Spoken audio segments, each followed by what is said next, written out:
And what a pleasure having you this morning. A very good morning, Joseph. Good morning. Very good morning, Honorable.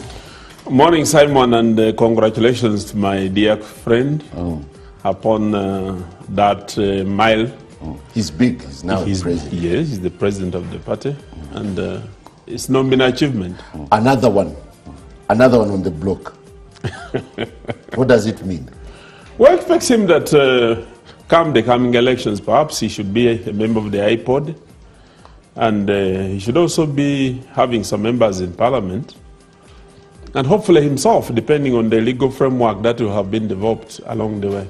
Before we get the ball rolling, what exactly is need out for? For power. I'm not out for getting members of parliament or being a member of iPod. That's not why I joined politics. I joined politics with one intention and one intention only, to be the president of this country. And I am going to be the president of this country. So, and you being overzealous? It's about Kabuleta. I. No, I am going to be the president of this country. What do you mean I? What do you want me to say? We? Well, there can only be one president, unless you want a shared, presidency. Now I'm the president of the party, and I intend to be the president of the country.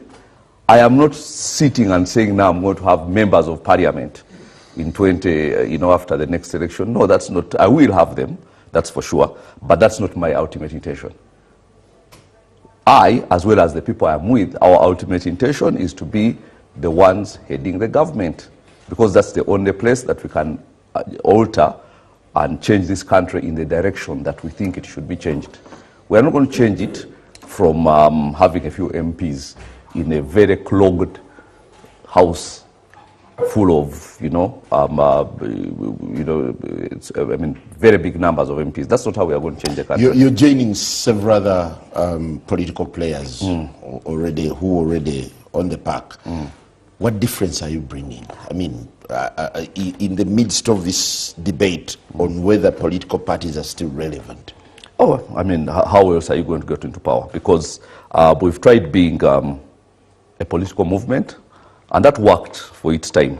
But the reality is that when you are a political movement, you have, and I hate to use the word movement, but excuse me for using the word, but you have people who believe in you and who move with you, and you actually believe in your ideology and in everything that you're doing. However, if you do not have a system that holds them together called a party, when election time comes, they will go and find themselves in other places. A party is still fashionable in the 21st century. They will always be fashionable. It's a question of what the parties stand for and who is leading the party and whether they are in it for the big, for the big prize.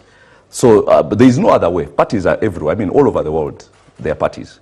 So you cannot say parties are out of fashion unless democracy gets out of fashion. At a time when space for political parties is shrinking, are you creating your own? How will you maneuver the tough waters? By removing the people who are shrinking the space. That's how. Because we have all the things. The thing is, there are two different ways you can discuss Uganda. You can discuss Uganda like it is always going to be a Museveni's Uganda, which it is not going to be. So then you discuss the scenarios here. Why is there a lot of what? Why is there a lot of corruption? Space is shrinking. Why is there a lot of intimidation? Why aren't there free and fair elections and all that? And you're discussing something that is about to come to an end. Okay? Now, the difference between me and people like that is I do not have a Museveni in my mind when I'm thinking about Uganda. For me, it's yesterday's news. I am looking far past him to a different kind of Uganda, where all the things that you are talking about that define the Uganda we've had in the last 3.5 decades are gone. And somebody has to get there with the intention of taking those things away and creating a proper country that people can be proud of. And that is why I joined politics. Not to fit into a system that has been created by somebody else. In any case, that person is about to leave us. But to come and change that system, not to analyze. You see, there is that thinker who had on his tombstone, on his grave, I don't like to mention him because I don't like him that much, but anyway, he had this to say. He says, the intellectual of today has done very good, I mean, I might have missed some words, but you get the point, has done well to analyze the problems that society faces currently. He says the point, however, is to change it, not to discuss it, to change it. Now the difference is I'm not here to discuss Uganda and Museveni. No, I'm here to change. Okay, now there are people who will discuss. People like Simon Kagwanja tell us what you know and so on, independence and what. Now, I'll be a part of the discussion in as far as it is leading to me changing it. That's the point. That's my point. That's my desire and that's my goal. So you're now describing me among the intellectuals who can only analyze. I have not seen you anywhere else. I hope you're not offended. Well, is need as a political party a new force to contend with? Or it's just one other entity and it will be business as usual? Like I said when I was beginning, I want to congratulate my dear brother because he has gone a mile to transform the movement into a formal political party. This is something that should naturally improve the governance of the country because of his good and profitable and useful ideas that he usually espouses when he's in the media. I've listened to him.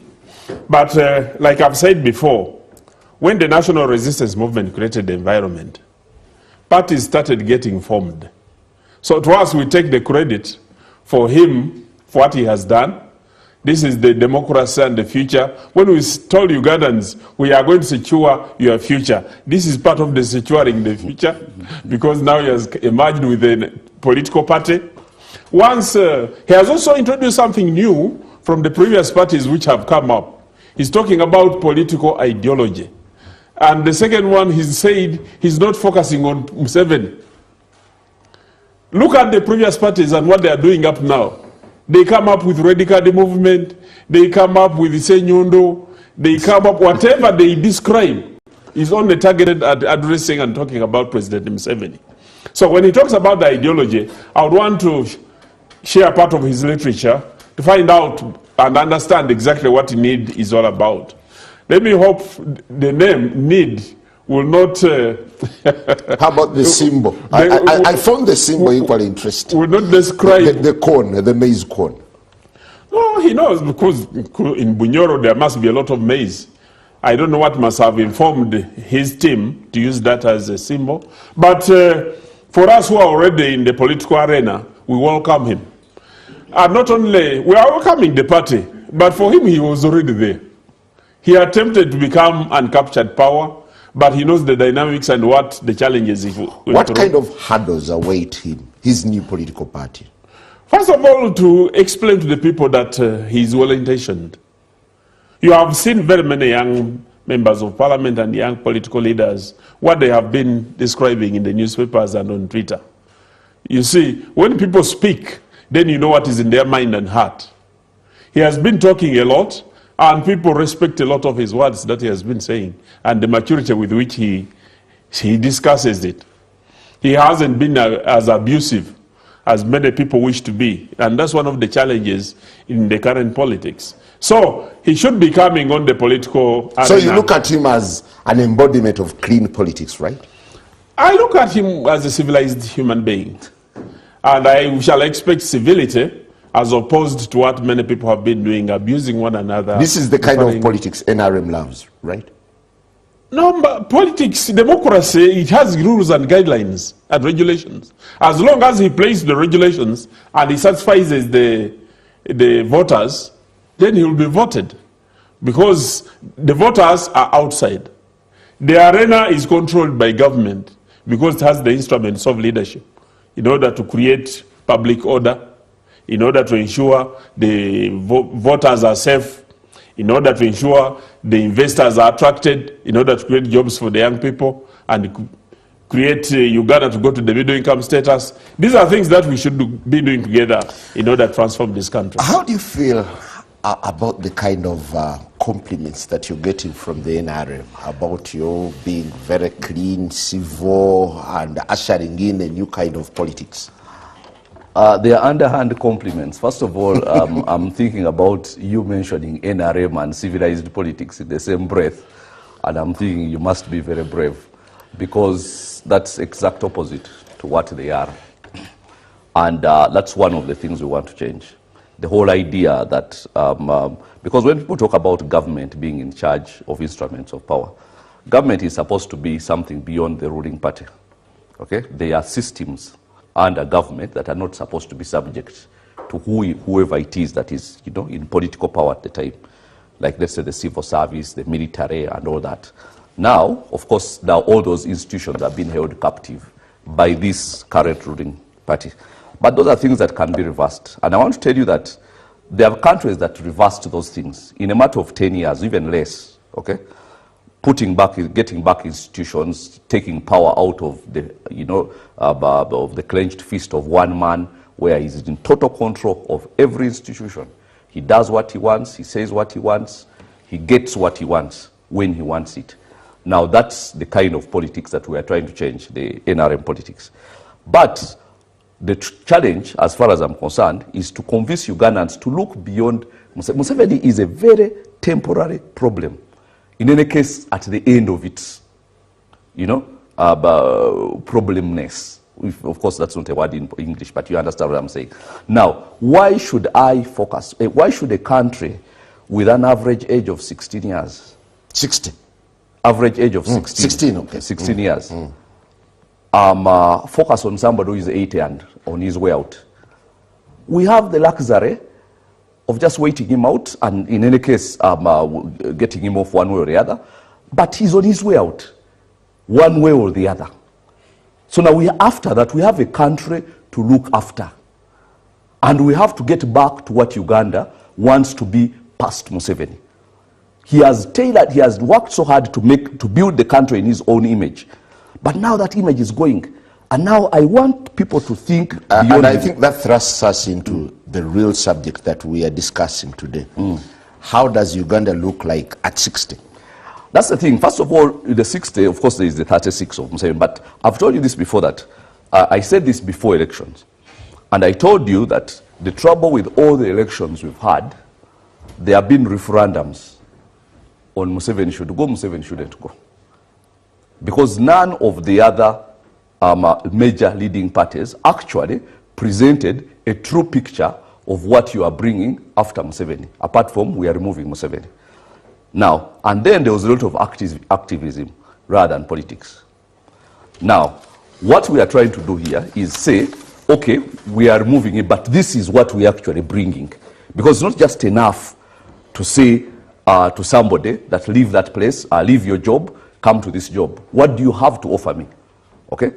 The only way to entice them is to tell them that, okay, you have this job, this is what you're earning, we have a better working environment, we have better payment, and so on and so forth. So the thing is, there is a picture that we are trying to paint of a Uganda post-Museveni, which I want Ugandans to get in their head. Yeah, but where things stand, Uganda is celebrating 60 years of independence. Yes. What comes into your mind when you hear that Uganda is independent and celebrating 60 years down the road?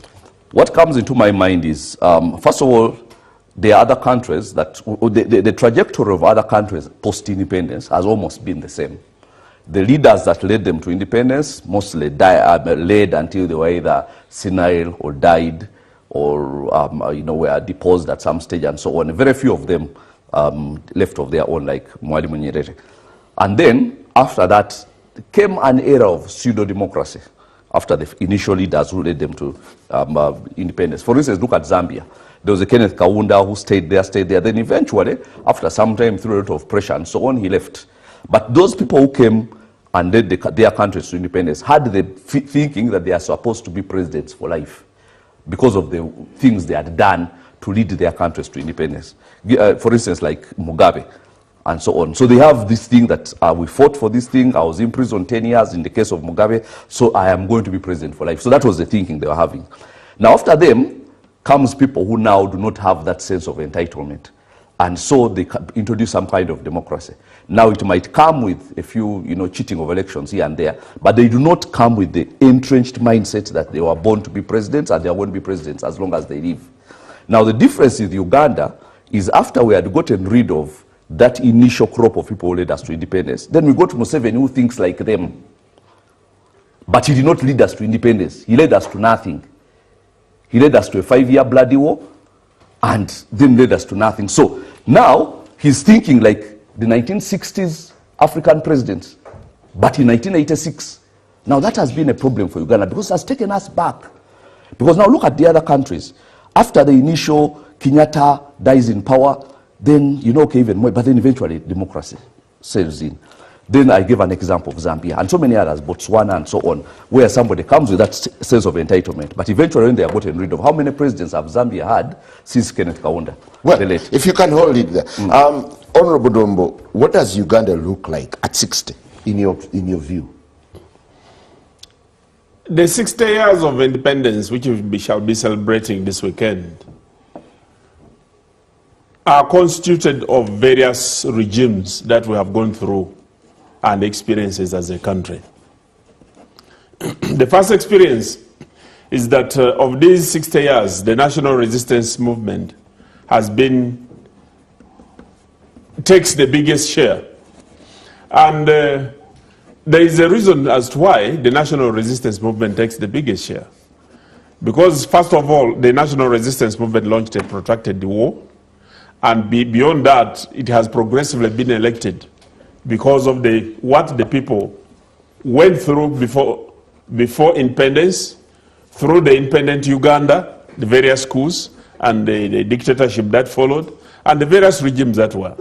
That's why here, these 36 years of the NRM, we have young people and progressive entrepreneurs like him who can come up and mobilize others to form a political party.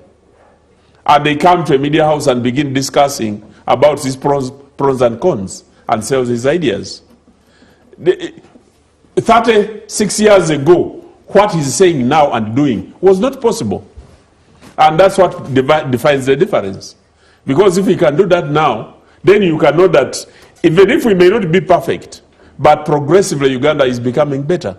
He can only talk about making an addition to what is happening now. What defines Uganda? Uganda is defined by a number of things. Before independence, when you looked at Uganda by the colonialists who came, they called it the Pearl of Africa. And there is a reason as to why they did so. The people were very warm and receptive. The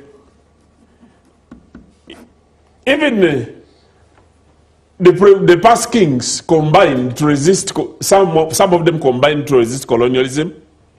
Uganda is a very fertile country. And the people respect one another. That's what the Ugandan, which received the colonialists and eventually went to independence. That's how you find that Obote from Lango, even when they used other sectarian methods in order to come up with the alliance in Mengo. At least they came up and built a Uganda with people from all various forms of life and created the Uganda that we have now. What has progressively come in, unfortunately, is that we have started having a Uganda where people don't respect one another. Because when you go to social media, right now, which defines from where you can sample what Uganda is, that's the only place where you can sample. You can see how Ugandans refer to one another. You can find people quarreling on social media who have never met, even at once. But because somebody has given a contrary view, then that is something that should earn you an abuse or name calling of sorts. You have seen the Uganda where people are celebrating when some big people in government either fall sick or die. But when a member of the opposition falls sick and is taken in the same hospitals, then they keep quiet. That's the type of Uganda that we have now. A Uganda where the administrators of human rights, like the police, have at times gone out of their way to abuse their officers, arrest, subdue somebody, and they beat him. And they are rewarded. And you begin wondering why Ugandans should treat one another in this way when Uganda is the Pearl of Africa. So this is the Uganda which we must sit together as a country and begin asking ourselves, when did rain begin beating us, and what should we do in order to ensure that beyond the 60 years, what should we do to make Uganda even a better place to live? Well, we're shortly taking a break, but what defines Uganda today? What kind of national character speaks about Uganda? I would like to talk about a few things. In the run-up to independence, some of the most pertinent issues that were raised by the people who fought for our independence, not even those who eventually were leaders at the time of independence, but I'm talking about people like Ignatius Musazi and others who were very heavily involved in the fight for independence. Some of the most pertinent issues they raised were about economic freedom. What happened? You remember the Wataka movement fighting for land. You remember the same people fighting for the rights of farmers, because we had farmers who were growing a lot of coffee, cotton, and all those things, and Indian middlemen getting most of the profit from selling those things, because those farmers would have to sell the things to Indians who would then go and market them. So the biggest beneficiaries from the farming was not the farmers who actually do all the work, but the middlemen. Now, those were some of the major issues actually at the time of independence. 60 years later? 60 years later, exactly the same. Go to Busoga, you plant sugarcane, a middleman comes, takes all the money. Many of them are not even indigenous people. And then the farmer is the poorest person and benefits the least from actually the whole chain. Okay, the same as coffee farmers, the same as tea farmers, the same as cotton farmers in Kasese and all that. So it's the same scenario where there are layers created where the person who works the hardest is the one who earns the least. Even, I'll give you an example. Look at even milk production. Somebody goes and buys milk in Western Uganda at 300 shillings a litre and comes and sells it at 2,500 shillings a litre in Kampala. The person who raised the cow, grazed it, milked it, gets 300. The person who simply bought it because he has been given that right by virtue of some connection he has, gets in excess of 2,000 shillings of profit off that litre. Now, these are the conditions that led the people who fought for independence to fight for independence. The difference is that now our colonizers are people who look like us. They are not Bazungu. But the scenario is exactly the same. The whole range of poverty where somebody is raised and knows that you can't go beyond this because you are an indigenous African. And then if you are an Indian, you can't go beyond this. Then above that, there's Bazungu. Now we've created something similar. Now, who are the people who benefit the most from Uganda's coffee production? Foreigners. The last I checked, about 7 or 8 of the 10 top coffee exporting companies in Uganda owned by foreigners. Okay? And now who benefits the least from the coffee chain? The farmer. He's the one who is given the least money. Yet he's the one who does all the work. He buys the fertilizers. Go to tea in Toro. The same thing. People buying fertilizers, paying people to go and harvest the tea and so on. And they're given very little money. And then the tea is sold at almost 10 times the price on the Mombasa market. So somebody is getting this tea on a cheap, a middleman, and then selling it on. So Uganda is back to where it was 60 years ago? In many ways. Of course, now we can't complain because the people who are doing it to us are like us. That time we had a legitimate thing that, these Bazungu have to go and so on. But Bazungu were repressed by people who are like us, and now they are doing the same things to us. Now, the same economic independence that was fought for, we are currently still fighting for, where there is equity in the distribution of resources across the chain. Not the person doing the most work receiving the least, and then the person who is just a middleman receiving a giant, a profit of it. So all those conditions are there now, and we are still fighting for them right now, unfortunately, 60 years later. Now that is sad, and that's the reality. Well, we'll take a break, and certainly when we return, Honorable Dombo will be making a response to the claim that Uganda is back to where we were before independence. But we will also be looking at our the national democratic credentials. Do they really project an independent Uganda? Is it time for the country to reflect on a new political journey with a new political constitution? That and much more coming after the break.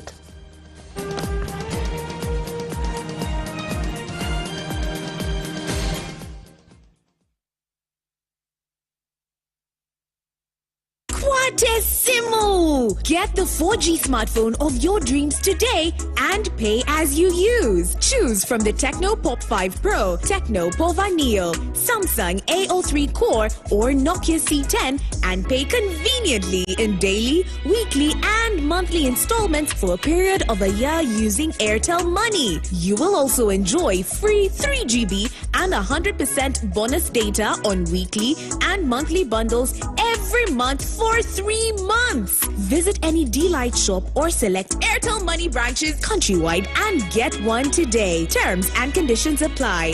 Airtel, the smartphone network.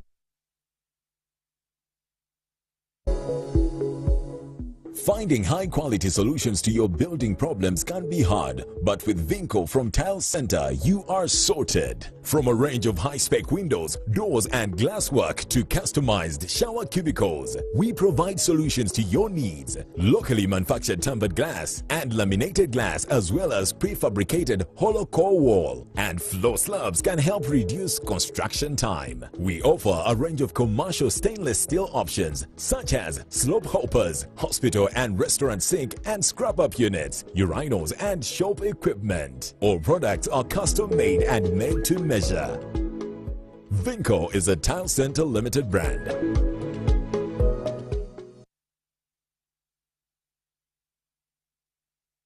There are days when you think, whoa, today I've earned it. So order a Glovo. Days when plans run longer. What if we order a Glovo? Glovo, you order, we get it.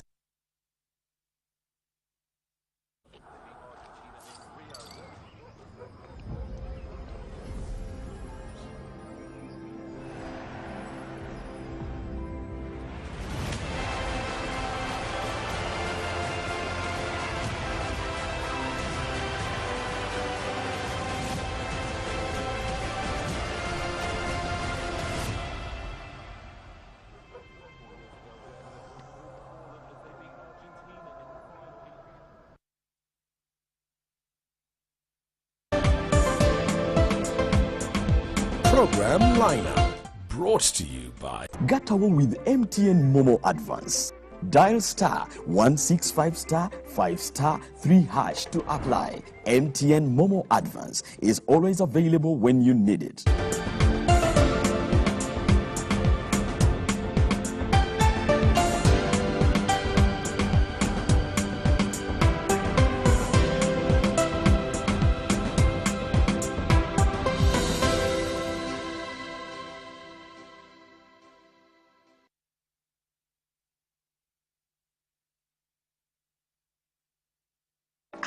Aren't you excited for the Champions League, Europa, FA Cup? Gee, every moment from the Premier League. Don't forget local, the European and Zambian leagues, and the FIFA World Cup. You know, So first of all, I accept the nomination. Football's greatest. So first of all, I accept the election, the nomination and the election. And I'm honored to be serving in this capacity. About 2 years ago, when I was going into the presidential elections, I was quietly approached by Mr. Shadrach Ogemba here and his colleagues at the People's United Party. They told me that they had keenly followed my arguments and had come to the conclusion that we have a lot in common, and I was pushing the same ideology they had in their mind when they registered their party in October 2005. They invited me to join their party, and I did. And as he has explained to you, I chose to run as an independent, even if quietly I was a part of the People's United Movement, for reasons that were private to both of us. Now the delegates conference of this party has agreed to a new constitution today, which has been adopted, and they have elected me as president of the party, and I shall be unveiling my executive shortly hereafter, and this very delegates conference will approve that executive. The delegates have also agreed to some major changes to the party, the most notable of which is that... Welcome back as we continue having a conversation on Uganda at 60. What kind of real issues should be tackled to propel or present Uganda as an independent country? Honorable Dombo, Mr. Kabuleta raises so many issues that sound rather pertinent and valid, especially on matters of whether we are economically independent as a country or whether the colonizers have only changed skin. Mr. Kabuleta is majorly right on many of the things that he raises, because this is a frank discussion. But the question is, how did we get here?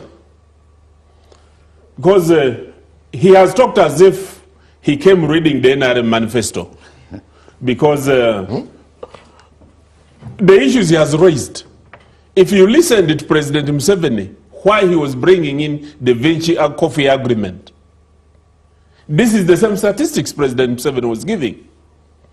He was saying of this value chain of coffee, how much is Africa getting? How much is the farmer getting? And he's fronting an Italian. And how do we transform? Because of capacity issues. Because we have businessmen in Uganda who has refused them. Because coffee is planted here, it is harvested here. We have businessmen in Uganda, they have capital, but their capacity and knowledge is limited to doing what they know best. In the circumstances, you would see that. So, Mr. Kabuleta, I want to thank you, because what you have stated is exactly what the president has been laboring to explain to the people of Uganda every day. That how do we transform this value chain? When he first came in, NRM first came to power. When NRM first came to power, the president talked about value addition. As long as we export coffee as grain, okay, as it is, then there is not much that we are going to do, because the value chain is not in the production. The value chain is in transforming these seeds into what is sellable, what exactly the Europeans and the Arabs are doing to our coffee. And if any Ugandans can come up and the government supports them, because that's another issue. Okay. He says there is a cabal of people well connected who are reaping from the poor person and they are politically blessed. That is corruption.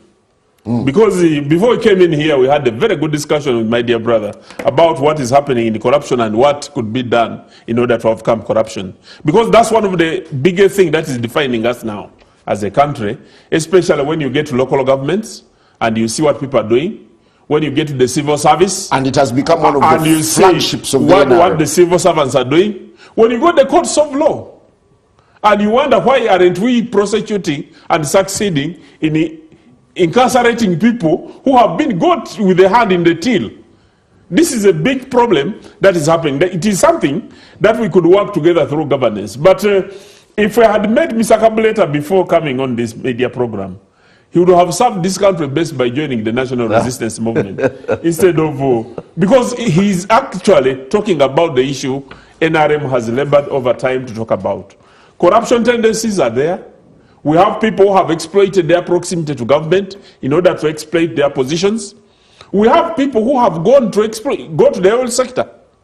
The other day when the EU, the ECOP project, when they made the resolution, I made an effort to find out what is this that is affecting Ugandans, but no member of parliament has raised it. And the first point of call is the European Union. Unfortunately, most people who have been compensated by government have benefited and they enjoy it.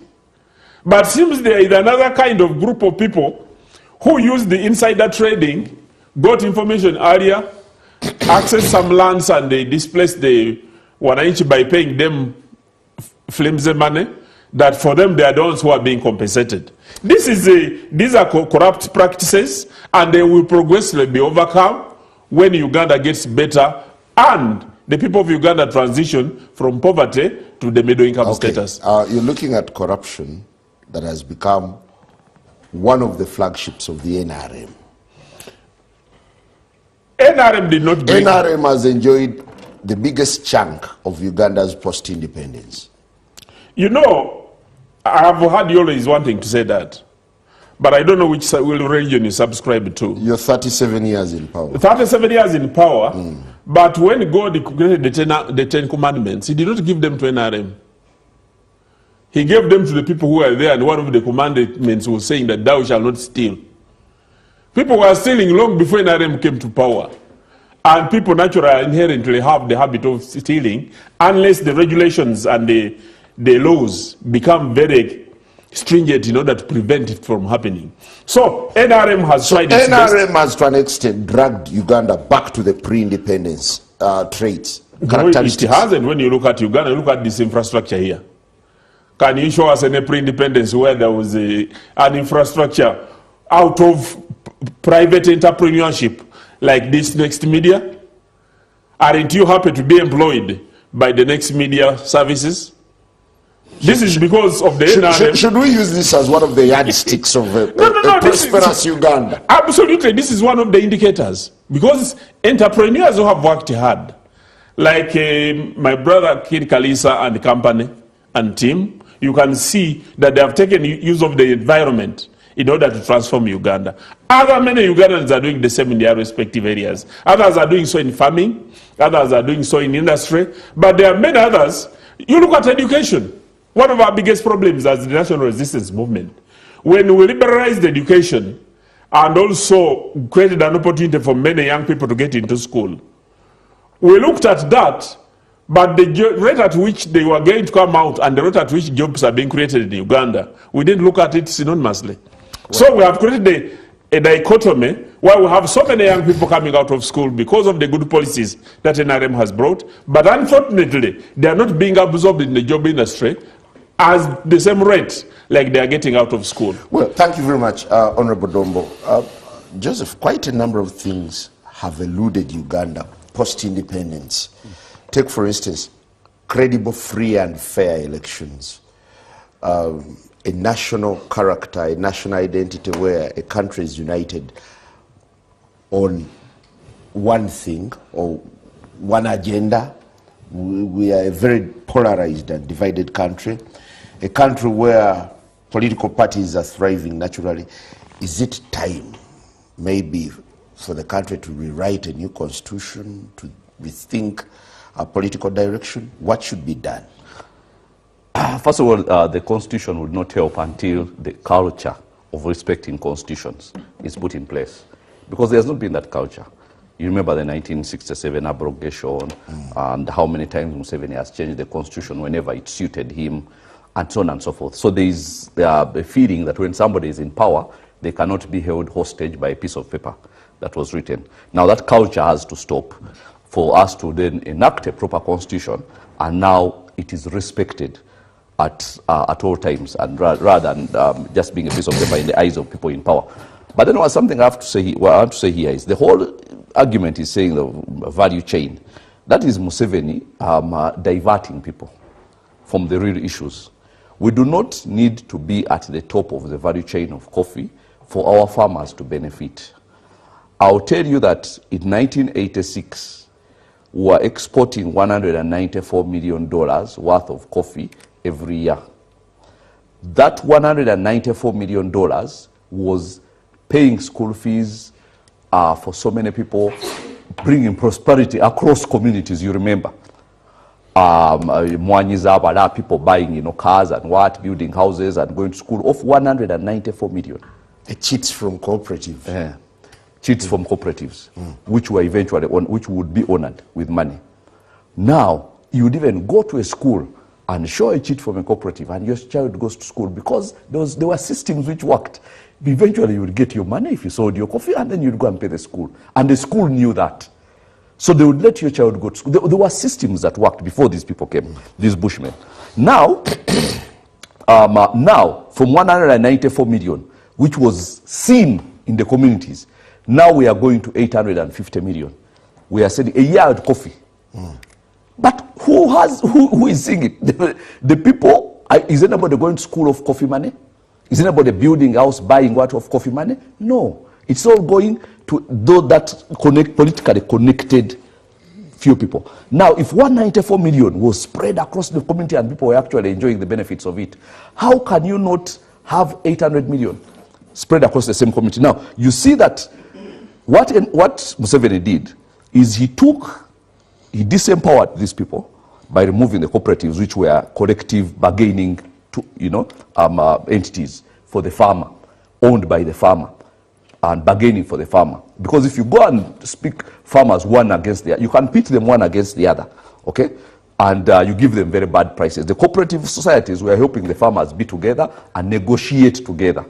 And so they were getting good prices. Now, before you start telling me that, you know, the Muzungu is getting a lot of money by taking our coffee and turning it into Nescafe, first leave that argument alone.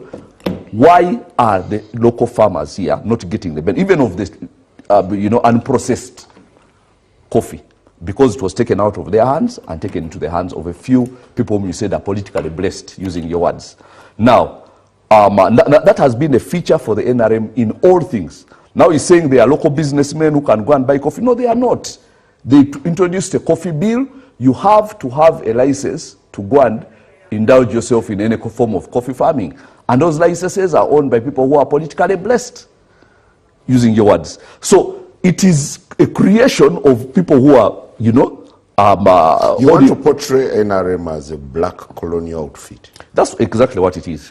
I explained to you at the beginning, and you cannot deny it, that the conditions which the people who fought independence fought against are still very prevalent 60 years later. The only thing that has changed is the color of the skin of the oppressor. And that cannot be denied, especially economic conditions. Okay? You said it here before. Why have we not had a peaceful transition of power 60 years later? Why have countries which got independence after us, like Kenya, who got it in 1963, why have they had a number of peaceful transitions of power?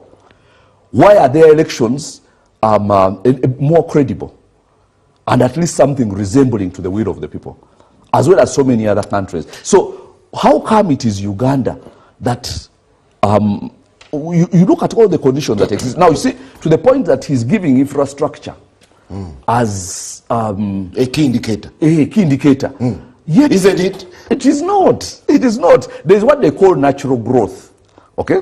So if Simon Kagwanjara's son, I'm giving an example, of course, which is not true, is, let's say, 3 feet tall at the age of 7 or 8, that's about normal. But if he's 3.5 feet tall at the age of 16, then he's stunted. But then you see what an NRM person will tell you, but he has increased from 3 feet to 3.5 feet. No, he's supposed to have increased by much more. He's stunted. At the time when he was 3 feet, it was normal. But he's, in those other years, he's supposed to have grown more. Now, how do you know that he's stunted? Compare him to other 16-year-olds. Now, the reason people in Uganda do not actually understand how far we've retrogressed is they don't compare us to our other neighboring countries. And I'm talking about neighboring countries, like Tanzania, like Rwanda, like Kenya. Okay, there are things where we're better than Rwanda and so on. But look at, for instance, farmers in Kenya, where they are still cooperatives. When I was doing my research before the presidential race, I found out that the farmers have about $6 billion, Kenyan farmers, $6 billion in the bank from their cooperative societies.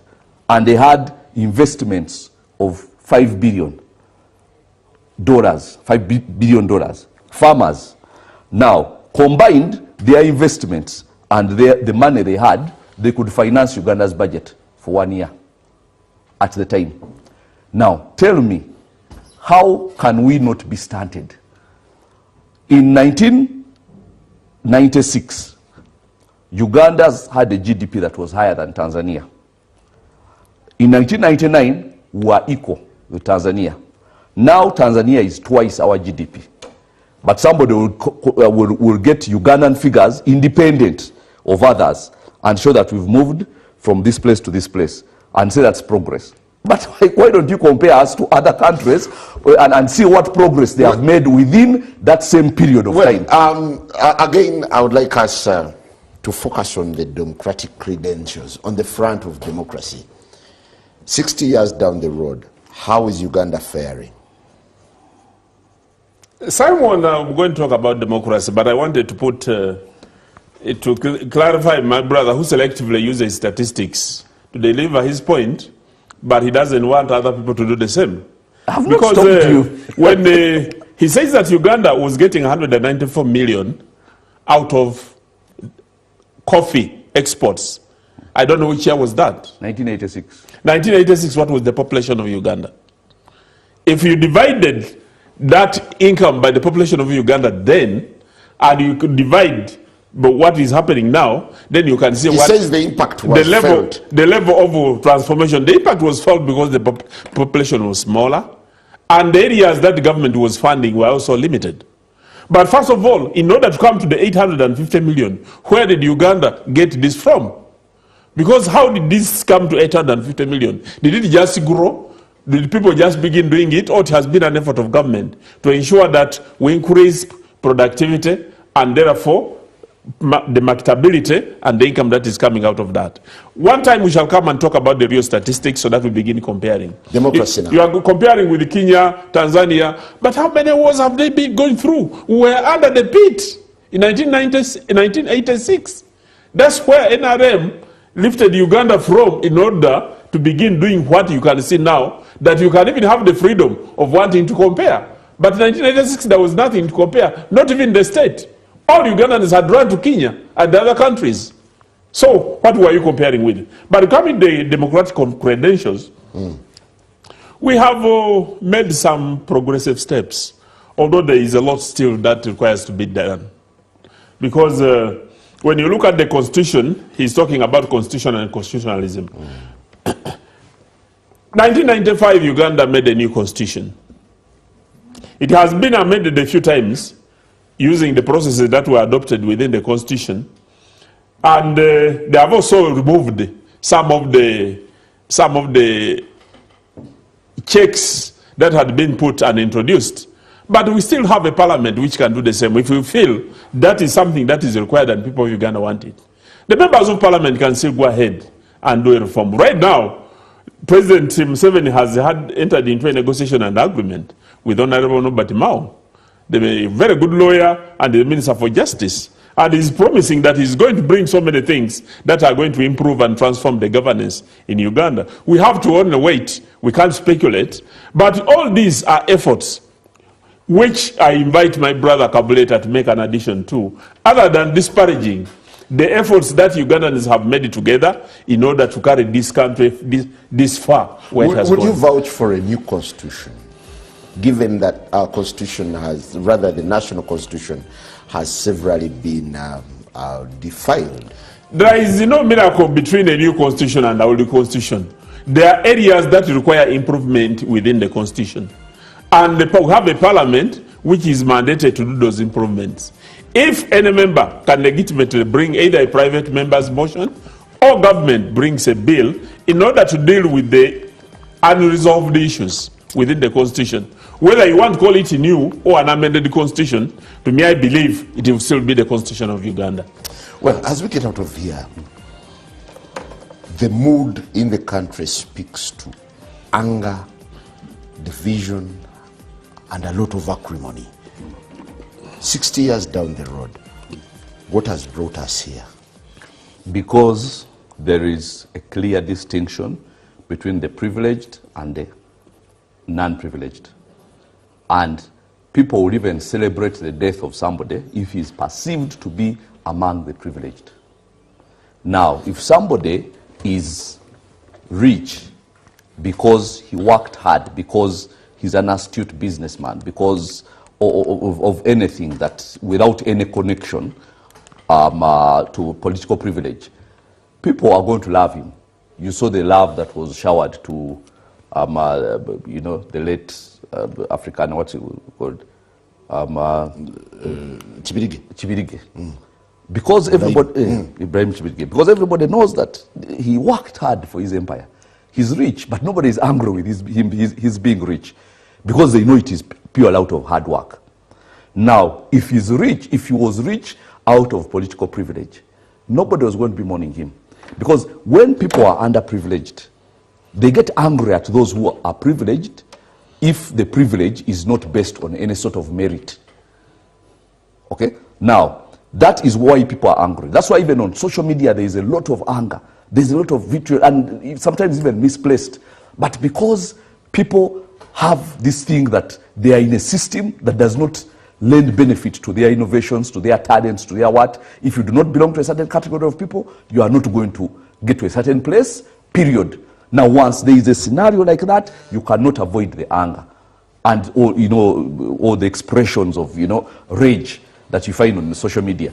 But now the thing is, we have to create a situation where if nobody is angry with anybody, because if you're poor, that's pure capitalism, where there are equal conditions for everybody. There is equal opportunities, but there cannot be equal outcome. What the government can do is create equal opportunities. But the outcome will be based on somebody's hard work and so many other things. So that now, when you find yourself in the lower category, you have yourself to blame. But now we have somebody to blame. We're getting out of here, but do you think a national dialogue or a mindset change program would suffice under such circumstances? Yes, it would, but not under this government, because they would go and mess it up. And the thing they usually do, they have an ability to get beautiful things and spoil them and despoil them. But when we have gotten rid of them, there has to be a national dialogue. People have to sit down and understand that what is the kind of country that we want to build, and what are the building blocks that we have, what has been left. And let's start from there. And the first and foremost thing is, the reason even people do not have the love for the country is because they feel excluded. You see, now you go in other places and everything that is of Uganda, people love, of their country, people love it, they are so passionate about it. But here it's not the same, because if you feel excluded, you cannot love your country. And that's the reality. Now, to get people to love Uganda, they have to feel included in the project that is Uganda. They have to feel consulted. They have to feel respected. They have to feel like their will is respected. Then they will actually start to love Uganda. Because I've been across the country and some people would say, you people, you will leave you with your country. I've been to West Nile, they're still talking about Nile Republic. Nile Republic. Man, Uganda, we don't feel connected. You go to other places, for us, I think we're not a part of Uganda. Why? They are disillusioned. They are disenfranchised. But for them to come on, for us to come on and start rebuilding the project that was Uganda, we need a national dialogue. It's inevitable. When they are gone. When they are gone. Well, yes, we're getting out of here, but do you think national dialogue and a mindset change program can suffice under the circumstances? There must be consistent effort of people working and going into the same direction. My brother Kabuleta should know that Jesus was not a member of NRM. He performed miracles, but he was arrested, crucified, and persecuted by the people who willingly voted and said release Barnabas, but crucify Jesus. Because some inherent problems are of human nature to hate, even when they saw the miracles that Jesus performed. There are those who believe that he should die because he was doing nothing. But for us, in the national resistance movement, we believe that every human being matters. What surprises me is that every effort President Museveni makes to interact and bring people on the opposing views in order to share their ideas into building the country, then they criticize those who do it and those who join President Museveni. So you wonder why Ugandans are angry with the NRM? No, I know why some are angry, but I know that inherent anger is not only because of NRM, that they were even angry with Jesus Christ who was performing miracles and he was the Son of God. But people were just angry with him and they said that he should be crucified. So anger among his people, you not to diminish it completely. Even when you do all those things that you do. That's why people become leaders and they must provide leadership to those who may either not understand what is happening, so that they create an environment to bring on others. And you can see Uganda, you talked about democratic credentials. National Unity Platform is 2 years old. But now it is the leading opposition party in parliament. This is because of out of a democratic process that has been built by the national resistance movement. The Forum for Democratic Change, we don't know, could be the next leading opposition, maybe need the party which has just been formed. Forget opposition and need government. No, when you're thinking need, think government, not opposition. Well, gentlemen, we need to get out of here, but thank you very much. I wish Ugandans happy independence celebrations. You know that Uganda is a country, when you look at our motto and the national anthem, the motto is for God our country. Our people pray a lot. Do you feel Uganda? But unfortunately, they have progressively been manipulated by either religious leaders or pastors who are self-seekers and progressively need regulation in order to ensure that the people of Uganda are protected? A cause to celebrate independence, right? We will celebrate it because we are Ugandans. But the reality is that we work for a time when independence is reflected in all aspects of our lives. And it's so much like an NRM person to say that they are going to regulate religious leaders, yet they are the origin of all things nasty and evil in this country, government. So let them regulate themselves first, okay? And because people who subscribe to religions do so voluntarily. In other words, if I don't like my pastor, I have the liberty to go elsewhere. But if I don't like my president, I was born Ugandan. I can't go anywhere. Simon, if a pastor begins caning individuals because either they have not brought money in church and they begin caning people, those are things that shouldn't be done and they should be condemned. I thank the traditional religions and the civil pastors who have condemned the agenda that we should be pushing as a country is to be Ugandan under the circumstances. Happy independence. Good morning. No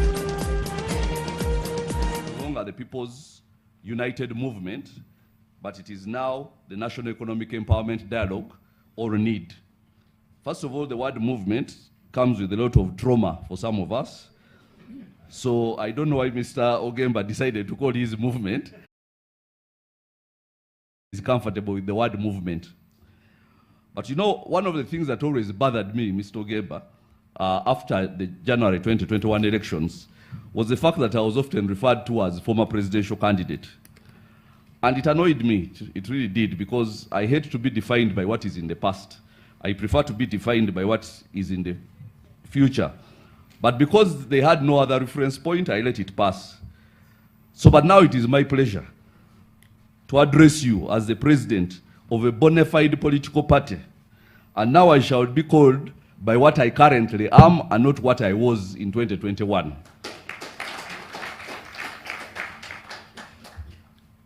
But allow me to tell you a short story, which